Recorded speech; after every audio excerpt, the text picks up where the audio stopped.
What's your worst crime? Because the fourth dimension is time. Oh, bad news, bad news, bad news.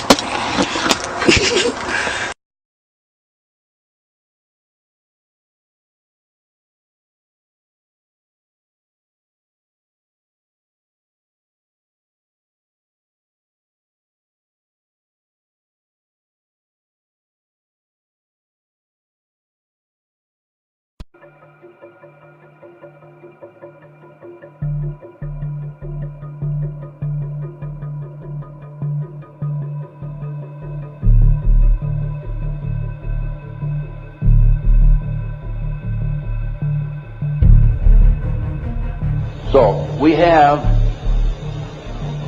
the Illuminati.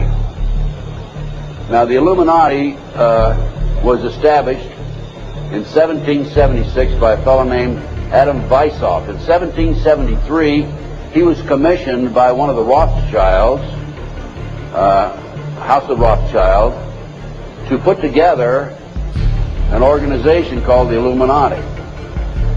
And the goals that he was commissioned to set up, there were 25 of them. Number one was men are inclined to evil rather than good. Number two goal and issue was to preach liberalism. Number three, use the ideas of freedom to bring about class wars. That's what we're doing today. Number four, any and all means should be used to reach our goals as they are justified. Number five, their rights lie in force. We're talking about the Illuminati rights lie in force. Number six, the power of our resources must remain invisible until the very moment when it has gained the strength that no cunning or force can undermine it. And if you will notice, it's been very few people know about the Illuminati, so they have maintained their invisibility until most recently. Number seven, advocated mob psychology to obtain control of the masses. Number eight, used alcohol, drugs, moral corruption, and all forms of vice to systematically corrupt the youth of the nation. Number nine, seize property by any means. We're seeing that on a daily basis. Number 10, deal with the use of slogans such as equity, liberty, fraternity into the mouths of the masses in psychological warfare. Boy, if that isn't Bill Clinton, I never saw it and never heard it before. That man is unbelievable. As former Congressman Dennemeyer describes him, he's a draft-dodging, womanizing, pathological liar. And he certainly fits into item number 10. Number 11 dealt with war, number 11 theory and goal. In 1773, Adam Weishaupt set down policies that were publicly announced in 1939, folks. 1773, publicly announced 1939 by Britain and the United States. And the war should be directed so that the nations on both sides are placed further in debt and peace conferences conducted so neither combatants obtain territorial rights. Yalta. Perfect example. Stalin, Roosevelt, Winston Churchill after World War II. Number 12 told those present that they must use their wealth to have candidates chosen to public office who would be obedient to their demands and would be used as pawns in the game by the men behind the scenes. The advisors will have been bred, reared, and trained from childhood to rule the affairs of the world. We have that today without any question. The men behind the scenes. Number 13, control the press. I documented that the mainstream media is being controlled by the big power people, by the phony politicians, by the bureaucrats, without any question about it.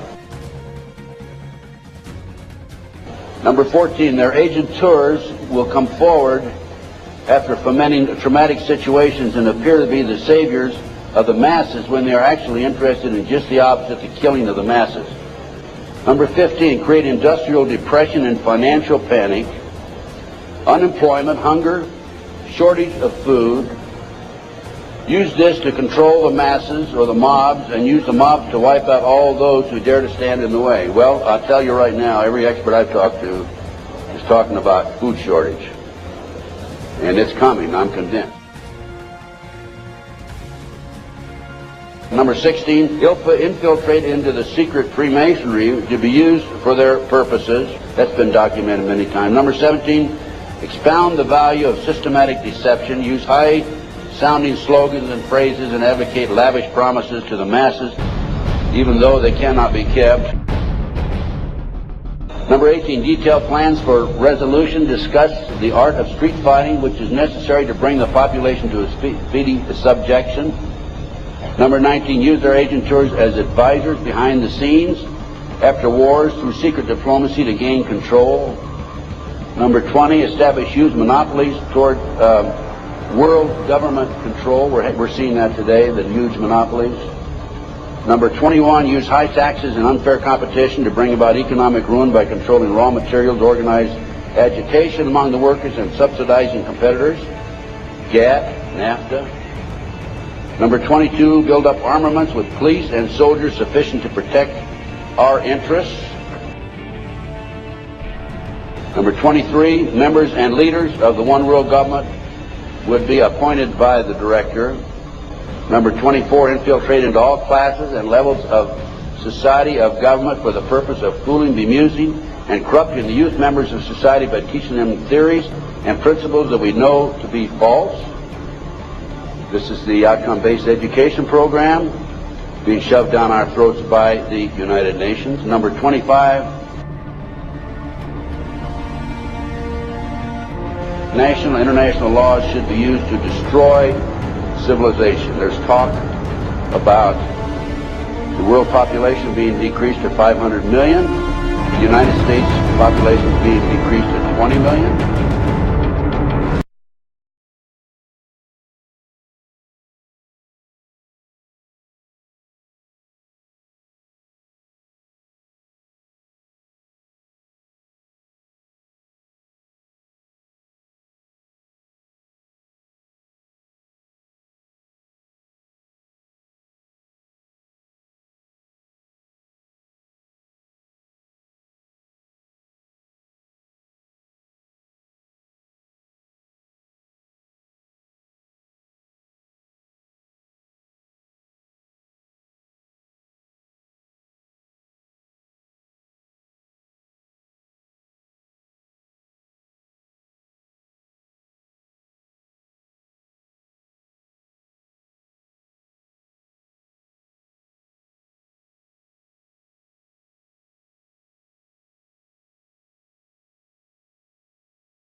Good morning, everyone.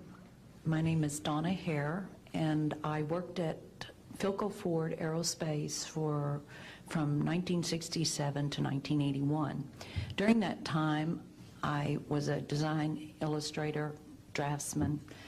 I did the launch slides and landing slides, and also projection plotting boards, lunar maps for NASA. We were a contractor, but most of the time I worked on site excuse me, in Building 8. I had the opportunity to do extra work during downtime, which was between missions, and I walked into a photo lab, which was the NASA lab, across the hallway. I had a secret clearance, which is not that high, but I was able to go into restricted areas, which this was. At the time, I was talking to one of the techs in there, and he drew my attention to a photograph, a NASA photograph. It had a dot on it, and I said, "What is that?" Well, he drew my attention to it, and I said, "Is that a dot on the emulsion?" And he said, and he's smiling, and he has his hands crossed, and he said, "Round dots on the emulsion don't leave round shadows on the ground."